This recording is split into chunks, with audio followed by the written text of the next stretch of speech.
Good morning dear friends, मैं doctor Mahendra Sarang और स्वागत है हमारे यूट्यूब चैनल पे। तो प्यारे बच्चों, एमए फाइनल के बच्चों का पेपर हम डिस्कस कर रहे हैं इंडियन राइटिंग का पेपर जो है वो 13 तारीख को है बच्चों का, उसके बारे में अपन डिस्कस कर रहे हैं। फिर इसके लिए एक लिंग्विस्टिक का भी एक पेपर बनाएंगे। तो जो बच्चे ब्रज यूनिवर्सिटी से हैं और राजस्थान यूनिवर्सिटी से हैं वो इस पेपर को ध्यान से देखें। कल वाले वीडियो में मैंने सेक्शन ए में पोइट्री के बारे में बताया था, जिसमें रामानुजन आ गए, कमलादास आ गए और इसके अलावा निसीम एजिकेल आ गया, उसके बारे में हमने डिस्कस किया था।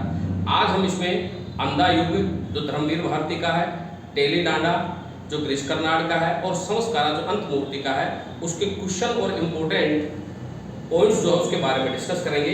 तो देखो, आपसे प्रश्न पूछा जा सकता है अंधा युग का कि Andha Yug is based on Mahabharat story. ये महाभारत स्टोरी पर बेस्ड है, बिल्कुल करेक्ट है। इसको साबित कीजिए इसके प्लॉट से। तो जब आप इसको लिखें तब राइटर का प्ले का इंट्रोडक्शन, थीम, प्लॉट और समराइजेशन के बाद 500 पॉइंट कैरेक्टर लिखेंगे। छठा पॉइंट लिखेंगे बेस्ड ऑन महाभारत प्लॉट। सातवां लिखेंगे it is a story teaches everything is right in war. और लॉर्ड कृष्णा का एपिसोड इसमें बताओगे, क्योंकि लॉर्ड कृष्णा ने 18वें, क्योंकि ये जो है ना ये 18वें दिन की घटना पर बेस्ड है और बेस्ड ऑन 18 डे एक्सीडेंट। और फिर कंक्लूजन और क्रिटिकल कमेंट के साथ साथ इसमें 12वां पॉइंट आप लिखोगे कि किसमें किस प्रकार की क्लेवरनेस, चतुराई और चीटिंग इसमें दिखाई गई है। तो क्लेवरनेस और चीटिंग को बताया। भाई कृष्ण ने भी चीटिंग करी, यहाँ पे कौरवों और पांडवों की तरफ से दोनों तरफ से चीटिंग हुई एक युद्ध जीतने के लिए, तो उस चीज को आप साबित करें।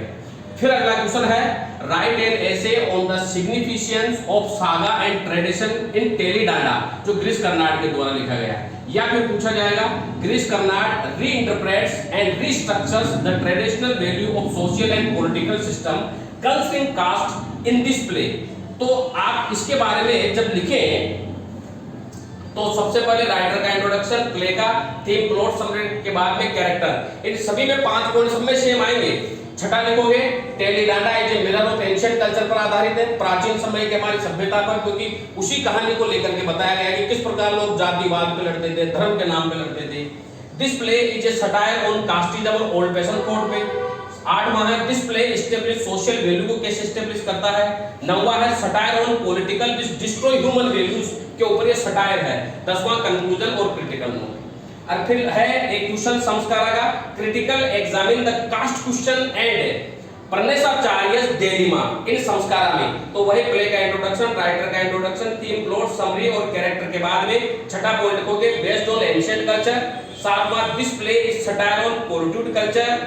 8वां लिखोगे greed and lust in the play, this drama teaches people were corrupt in religious, so satire on hypocrisy के ऊपर, यानी कि व्यक्तियों के 2 चेहरे हैं, इस पे 2 चेहरे के ऊपर सटायर किया गया। और कंक्लूजन क्रिटिकल कमेंट, क्योंकि ये जो संस्कारा है ये एक ऐसी कहानी पर है जिसमें नारायणप्पा एक खलनायक के रूप में, मान लो, जो चंद्री नाम की वेश्या से शादी कर लेता है, जो कि ब्राह्मण कास्ट से रहता है और वो उन्हीं ब्राह्मणों की आलोचना करता है। इसमें गरुड़ा स्वामी, लक्ष्मण स्वामी रहते हैं। यहाँ पर उस लालच को भी दिखाया गया है। जब नारायणप्पा मर जाता है तो चंद्री अपने सारे गहने देती है, जो उसका दाह संस्कार करता है। तो गरुड़ा स्वामी और लक्ष्मण स्वामी उसका दाह संस्कार करने को तैयार हो जाते हैं उन गहनों के लिए। परनेशाचार्य जो कि काशी विश्वविद्यालय से पढ़ करके आए हुए हैं, वह फिजिकल इंटीमेसी में जाते हैं चंद्री के साथ में, जबकि वो ये ढिंढोरा पीटते हैं कि वो बहुत बड़े विद्वान है, बहुत बड़े प्रखंड पंडित है वो। लेकिन यहाँ पर उस हिपोक्रेसी को बताया गया है, डबल माइंडेड व्यक्तियों के ऊपर सटायर है ये, जिनके दोहरे चरित्र होते हैं, उसके ऊपर संस्कारा बताया गया है। तो इसमें आप संस्कारा, टेली डांडा और अंधा युग, सेक्शन बी में अंधा युग और टेली डांडा लर्न करें, और सेक्शन सी में आप महात्मा गांधी का हिंद स्वराज, टैगोर का नेशनलिज्म इंडिया, संस्कारा और बंकिम चंद्र चटर्जी का जो है वो राजमोहन स्वाय, जिसमें 2 बहनों की कहानी है, पतंजलि और हिमांगिनी। कल हम हिंद स्वराज के बारे में, नेशनलिज्म इंडिया के बारे में हम डिस्कस करेंगे, क्योंकि पेपर में जो है वो आपकी एक्सप्लेनेशन भी आएगी। एक्सप्लेनेशन के लिए आप सेक्शन ए की कंप्लीट पोएम्स पढ़िए, छोटी छोटी पोएम है, बहुत इजी पोएम्स है। सेक्शन ए में से कमलादास, ए.के. रामानुजन, शशि दारूवाला और निसीम एजिकेल के आने की पूरी पॉसिबिलिटीज है, जिसमें पुष्पा वाली जो पोएम है वो डेफिनेटली आप लर्न करेंगे। कल हम नेशनलिज्म इंडिया और हिंद स्वराज के बारे में डिस्कस करेंगे। अब जिन छात्रों के पास में अमेरिकन लिटरेचर है, कल उनका पेपर है, मैं अभी इंपॉर्टेंट क्वेश्चन बताऊंगा, उन क्वेश्चंस को ध्यान से देखें और ध्यान से पढ़ें। और एक लिंग्विस्टिक के ऊपर भी एक वीडियो बनाएंगे। लिंग्विस्टिक का जो पेपर हो थोड़ा लेंथी है, और जिन छात्रों के पास में मैटर नहीं है वो मैटर यहाँ से ले सकते हैं। लिंग्विस्टिक का उन्हें कंप्लीट मैटर यहाँ से मिलेगा, जो उनके पेपर में उनके नंबर को इंक्रीज करने में मदद करेगा। Thank you very much dear friend.